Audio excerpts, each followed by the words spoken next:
kartlardan oğurluq olanda bəzi vətəndaşlar deyirlər ki, bank işçiləri oğurlayır. Bu tam diqqət altında olan məsələdir. Bunun bir qaydası var ümumiyyətlə ki, onu eləyərsən, sığortalanasan kiber mühitdə. Artıq hakerləri də bu mühit, bu bazar cəlb edir. Mərkəzi Bank bu dəyişikliklərə hansı strategiya ilə yanaşır? Öyrəşdiyimiz maliyyə xidmətləri artıq rəqəmsal kanallar vasitəsilə verməyə başladı. Hansı layihələr prioritetdir? İqtisadiyyata və vətəndaşlara müsbət təsir göstərsin. Rəqəmsal manatla bağlı mövcud yanaşma necədir bizdə? Rəqəmsal manatın təsiri bütün istiqamətlərdə ölçülməlidir. Azərbaycanın fintech sahəsində regional liderlik iddiası varmı? Biz bu yolda inamla gedirik. Qəbuldasan.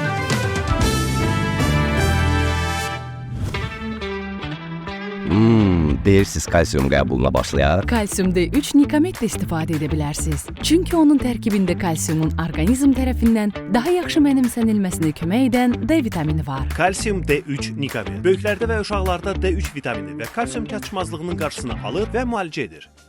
Mərkəzi Bank kiber risklərə qarşı hansı tədbirlər görür? Rəqəmsal manat istifadəyə verilir. Fintech şirkətlərinin inkişaf səviyyəsi necədir? Milli ödəniş sistemlərinin daha çevik və sürətli olması üçün hansı yeniliklər planlaşdırılır? Qəbuldasanda bu və digər suallar cavablandırılacaq. Studiyada mənəm İlqar Mehmanoğlu. Hər birinizi salamlayıram. Verilişin qonağı Mərkəzi Bankın sədr müavini Vüsal Xəlilovdur. Vüsal müəllim, salam, xoş gəlmisiniz. Salam, xoş gördük. Təşəkkür edirəm dəvət üçün. Biz də təşəkkür edirik ki, dəvətimizi qəbul edib gəldiniz. Vüsal müəllim, son illər maliyyə texnologiyaları sahəsində ciddi transformasiyalar müşahidə edirik. Mərkəzi Bank bu dəyişikliklərə hansı strategiya ilə yanaşır? Çox düzgün qeyd edirsiniz. Ümumiyyətlə biz deyə bilərik ki, rəqəmsal transformasiya məhz maliyyə sektorundan başladı və biz bu qısa zamanda görə bilərik ki, bir sıra bizim öyrəşdiyimiz maliyyə xidmətləri artıq rəqəmsal kanallar vasitəsilə verməyə başladı və bu gün artıq vətəndaşlar bank özü üçün seçəndə mobil tətbiq və internet bankın olması deyil, daha çox onların hansının daha rahat, daha əlçatan olmasını, daha uyğun təcrübə verməsinə baxır. Və bununla bağlı Mərkəzi Bankın 24-26-cı illəri əhatə edən maliyyə sektorunun inkişafı strategiyası çərçivəsində bir sıra tədbirlər və təşəbbüslər nəzərdə tutulmuşdur ki, onların içində həm fintech sahəsinin, həm rəqəmsal kanalların inkişafı ilə bağlı bu açıq bankçılıq olsun, ani ödənişlər sisteminin inkişafı olsun, bir sıra layihələr nəzərdə tutulub və biz strategiyamız çərçivəsində ona gedirik. Vüsal müəllim, fintech sahəsinin tənzimlənməsi və təşviqi üçün əsas prioritetlər hansılardır? Bir sıra istiqamətdən biz gedə bilərik. Əlbəttə ki, biz ilkin olaraq nəzarət hissəsini qeyd edə bilərik. Yəni fintech sahəsi 24-cü ildən başlayaraq artıq lisenziyalaşdırılmış fəaliyyət olduğu üçün bir istiqamətdə biz hüquqi çərçivədən danışa bilərik. İkinci istiqamət biz danışa bilərik texnoloji platformalardan, hansı ki bu fintechlərin inkişafı üçün təməl bir əsas verir. Üçüncü isə əlbəttə ki, bu məhsul idarə etməsi yanaşmasıdır. Hansı ki, biz bu fintechlərə verilən məhsulları və fintechlərin belə deyək, göstərdiyi xidmətlərin effektivliyini artırmaq üçün tətbiq edirik. Vüsal müəllim, hazırda açıq bankçılıq istiqamətində hansı texniki və normativ işlər görülür? Normativ hüquqi baza 24-cü ilin sonunda artıq qəbul edildi və bugün 17 bank artıq bizim yaratdığımız texnoloji infrastruktura, texnoloji platformaya qoşulub.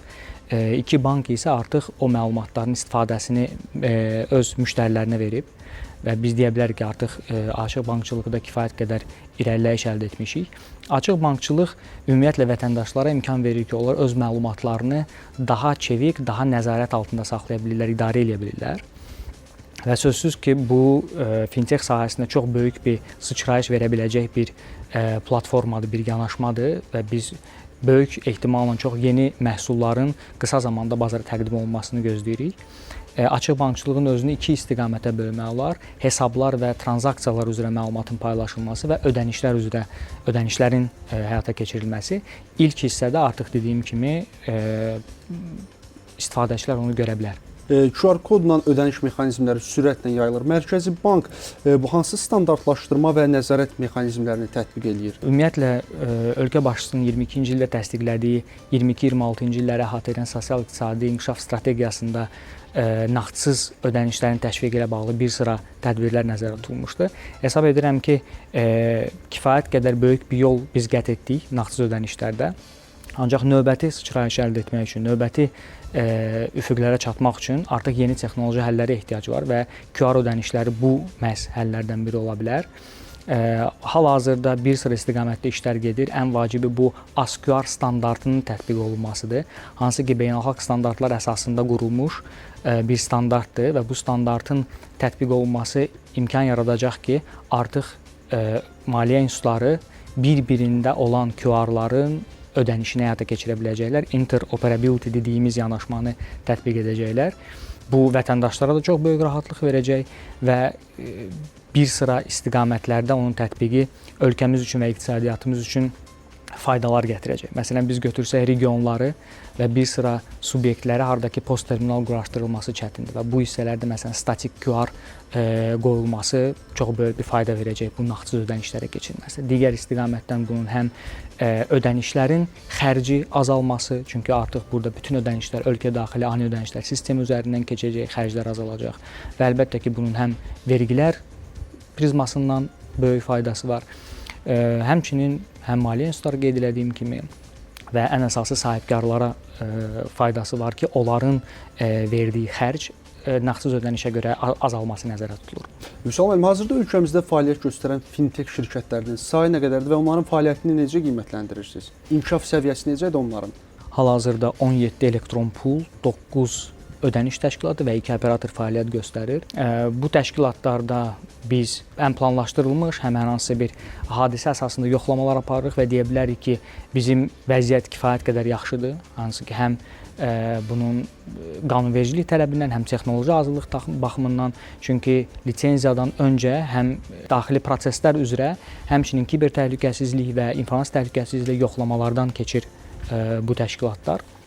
O səbəbdən vəziyyəti kifayət qədər yaxşı qiymətləndirirəm və hesab edirəm ki, bu təşkilatların da bizim belə deyək, ekosistemimizin inkişafında böyük rol olacaq. Mərkəzi Bank bu ekosistemin genişlənməsi üçün hansı tədbirləri nəzərdə tutur? Bir sıra tədbirlər var, hansı ki, biz nəzərdə tutmuşuq bu ekosistemin genişləndirilməsi üçün. Ən vacib tədbirlərdən, yəni ki, biz deyə bilərik bu qanunvericilik tələbi, hansı ki, biz qanunvericiliyin özünü sektordan işləyərək, yəni müvafiq assosiasiyalarla işləyərək təkmilləşdirilməsini, daim təkmilləşdirilməsi üzərində işləyirik və sektor nümayəndələri ilə rübrik görüşlər keçirilir. Onların fikirləri alınır, onların təklifləri alınır və onun əsasında biz qanunvericiliyi təkmilləşdiririk. Eyni zamanda bu texnoloji platformaları yaradırıq. Açıq bankçılıq kimi, paylaşılmış öz müştərini tanı platforması kimi. Hansı ki, bu platformalarda həmin o təşkilatların biznes modellərinin inkişafına və xərclərinin azaltmasına böyük töhfə verir. Təşəkkür edirəm Vüsal müəllim. Xatırladım ki, qəbuldasan verilişi efirdə də aparıcı mənəm İlqar Mehmanoğlu. Qonağım Mərkəzi Bankın sədr müavini Vüsal Xəyalovdur. Söhbətimiz qısa fasilədən sonra davam edəcək. Qəbuldasan.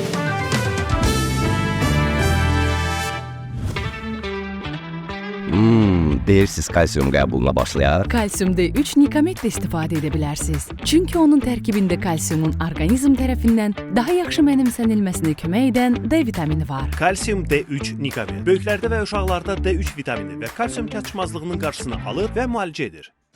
Qəbuldasan davam edir. Studiyada İlqar Mehmanoğludur. Qonağı Mərkəzi Bankın sədr müavini Vüsal Xəyalovdur. Biz maliyyə texnologiyalarında yeniliklərdən, açıq bankçılıq, QR ödənişlər, fintech inkişafı və tənzimləmə mühiti barədə danışırıq.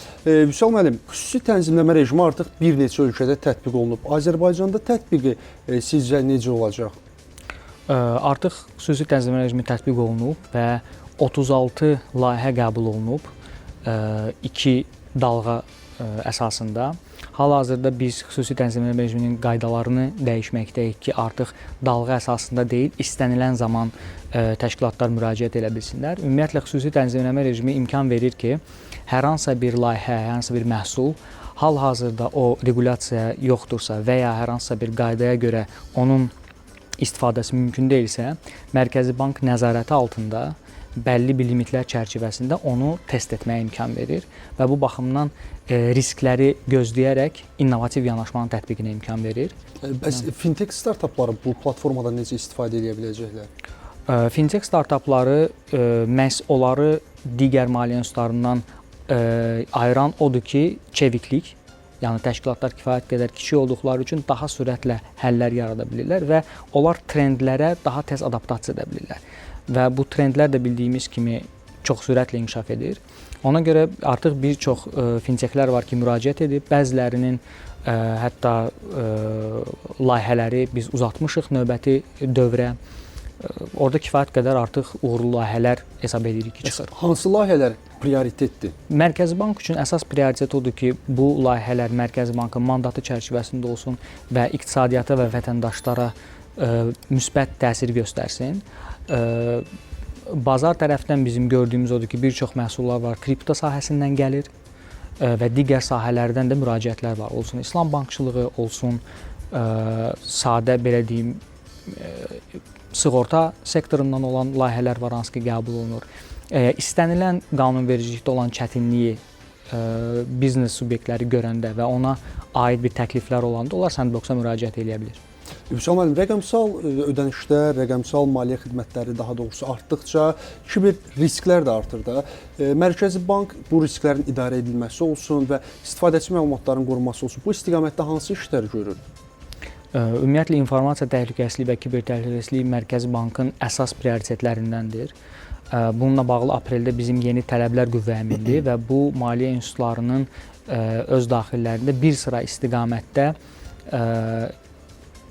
inkişaf yönümlü belə deyək, layihələrin icrasını təşviq edir. Həm idarəetmə baxımından, həm bəlli bir texnoloji həllərin tətbiqi baxımından bu ən vacib bizim regulyator olaraq gətirilən bir tənzimləyici çərçivədir. Əlavə olaraq bizim strategiyamızda FinCert layihəsi nəzərdə tutulmuşdur ki, FinCert çərçivəsində biz artıq bazarda baş verən insidentlər barəsində məlumatların effektiv ötürülməsini təmin edirik. Bu həmçinin kiber insidentlərə, həm dələduzluq insidentlərinə aiddir və bu məlumat axını daha effektiv mübarizə aparmağa imkan yaradır. Vüsal müəllim, bəzən bankdan, kartlardan oğurluq olanda bəzi vətəndaşlar deyirlər ki, bank işçiləri oğurlayır. Belə məlumatlar doğrudur, monitorinqlər aparılır sizdə ümumiyyətlə banklarda və s. və ilaxır. Əlbəttə, bu tam diqqət altında olan məsələdir. Statistik olaraq ən çox hallar əfsuslar olsun ki, vətəndaşların verdiyi məlumat və ya onların cihazlarına deyək müdaxilə əsasında olur. Belə hal ki, hansısa bankda əməkdaş tərəfindən olub bizim qarşımıza çıxmayıb. Yəni biz müraciətlər əsasında və belə deyək, hüquq mühafizə orqanlarından və məhkəmədən gələn deyək кейsləri ayrıca baxırıq. Əlavə olaraq da banklarda olan deyək prosesləri izləyirik. Çünki bizim deyək mərkəzləşdirilmiş bu informasiya və kiber təhlükəsizlik departamenti bütün maliyyə institutlarının müvafiq departamentlərlə əlaqədədir. Ona görə o fikir ola bilər belə, ancaq statistika başqa məlumat verir. Vüsal müəllim, sizcə vətəndaşımız kiber dələduzluqdan qorunmaq üçün nə etməlidir? Bunun bir qaydası var ümumiyyətlə ki, onu eləyəsən, sığortalanasan kiber mühitdə. Əfsuslar olsun ki, belə bir yanaşma 100%-lik təminat verən dünyada heç yerdə yoxdur və belə bir korrelyasiya var ki, rəqəmsallaşma və nağdsız ödənişlər artdıqca artıq hakerləri də bu mühit, bu bazar cəlb edir. Nağdsız ödənişlərin payı yüksək olmasa, əlbəttə ki, ora bu dələduzlar da gəlməyəcək və o artdıqca bu halların da sayı artır. Ən vacib olan məsələ nədir? Bu həm Mərkəzi Bank tərəfindən, həm biz assosiasiyalar vasitəsilə, həm hüquq mühafizə orqanları bu məsələdə kifayət qədər aktivdir. Bu maarifləndirmədir. Yəni biz çalışmalıyıq ki, öz ətrafımızda bu maarifləndirməyə ki, bu OTP kodların verilməməsi, kart məlumatlarının verilməməsi, kartımı verim kimsə onu istifadə etsin. Yəni bu kimi hallardan qorunsaq, statistik olaraq çox böyük bir halların sayını biz azalda biləcəyik. Dünya ölkələri rəqəmsal valyutalar üzərində çalışırlar. Bəs rəqəmsal manatla bağlı mövcud yanaşma necədir bizdə? Rəqəmsal manatla bağlı biz hal-hazırda araşdırmalar aparırıq. Ümumiyyətlə biz götürsək, dünyada iki yanaşma var ki, yəni araşdırma aparanlar, pilot eləyənlər və deyək istifadəyə verənlər. İstifadə verən ölkələrin sayı çox azdır və o istifadədə limitlidir. Nəyə görə araşdırmaya çox ciddi ehtiyac var? Çünki rəqəmsal manatın təsiri bütün istiqamətlərdə ölçülməlidir və bunun üçün Mərkəzi Bank həm universitetlərlə də bəlli bir işbirliyi etməyi planlaşdırır ki, o araşdırmaların keyfiyyəti yüksək olsun və bizim verdiyimiz qərarlar hər tərəfli olsun. Ona görə hal-hazırdakı mərhələ biz o araşdırma mərhələsindəyik ki, biz öz inkişaf yol xəritəmizi qururuq və istifadə nəticələrini təhlil edirik. Pilot edilməsinə gəldikdə, pilot edilməsi əslində çox çətin bir məsələ deyil. Pilot eləmək mümkündür. Sadəcə olaraq o pilotdan olan gözləntilər və bu pilotun maliyyə sektoruna gətirəcək dəyərləri biz öncədən formalaşdırıb ondan sonra pilota keçməyi düşünürük. Vüsal müəllim, bəs milli ödəniş sistemlərinin daha sürətli və çevik olması üçün hansı yeniliklər planlaşdırılırmı? Milli ödənişlər sistemi daima inkişafdadır. Çünki rəqəmlərdən də göründüyü kimi bizim nəqdsiz ödənişlərin həcmi ciddi artmaqdadır. Və bunun üçün bizim sistemlərin daima arxitekturası yenilənir və yüksək həcm altında işləməsi üçün testlər aparılır və müvafiq dəyişikliklər texnoloji platformada həyata keçirilir. Ani ödənişlər sistemi, hansı ki bizim strategiyada da əsas yer tutan bir ödəniş platformalarındandır və biz öncə danışdığımız QR ödənişləri də ani ödənişlər sistemi üzərində gələcək və ümumiyyətlə ölkə daxili ödənişlərin bir çoxu ani ödənişlər sisteminə keçirilməsi nəzərdə tutulur. Və bu sistemdə məsələn deyək təkmilləşdirmə işləri onun böyük həcmə tab gətirməsidir. Paralel olaraq BKM sistemi, banklararası kart mərkəzi, hansı ki kart ödənişlərinin də həcmi artır. Orada da biz bəlli dəyişiklikləri və inkişafı nəzərdə tutmuşuq həyata keçirməyə. Ümumi olaraq desək, bu bazardan gələn tələbatın, maliyyə sektorunda gələn tələbatın effektiv idarə olunması üçün milli ödənişlər sisteminin daimi təkmilləşdirilməsi həyata keçirilir. Vüsal müəllim, son sualım. Azərbaycanın fintech sahəsində regional liderlik iddiası varmı? Mən hesab edirəm ki, biz bu yolda inamla gedirik və bizim əsas məqsədimiz sağlam fintech ekosistemini qurmaqdır. Hansı ki, bu həm lokal bizneslər üçün, həm regional, həmçinin beynəlxalq biznes üçün maraqlı və dayanıqlı olsun.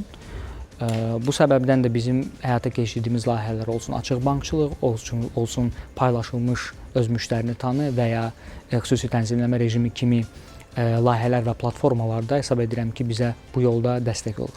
Vüsal müəllim, çox sağ olun. Bir də vaxtları gəldiyinizə görə sizə təşəkkür edirəm. Çox sağ olun. Belə, qəbuldasına ayrılan vaxt bitdi. Studiyada aparıcı mən idim, İlqar Mehmanoğlu. Qonağım isə Mərkəzi Bankın sədr müavini Vüsal Xəylov idi. Biz maliyyə texnologiyalarında yeniliklər barədə danışdıq. Növbəti qəbullarda görüşmək ümidi ilə sağ olun, sağlıqla qalın.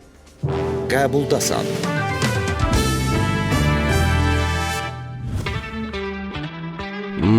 Deyirsiz kalsium qəbuluna başlayar? Kalsium D3 Nikametlə istifadə edə bilərsiniz. Çünki onun tərkibində kalsiumun orqanizm tərəfindən daha yaxşı mənimsənilməsinə kömək edən D vitamini var. Kalsium D3 Nikamet böyüklərdə və uşaqlarda D3 vitamini və kalsium çatışmazlığının qarşısını alır və müalicə edir.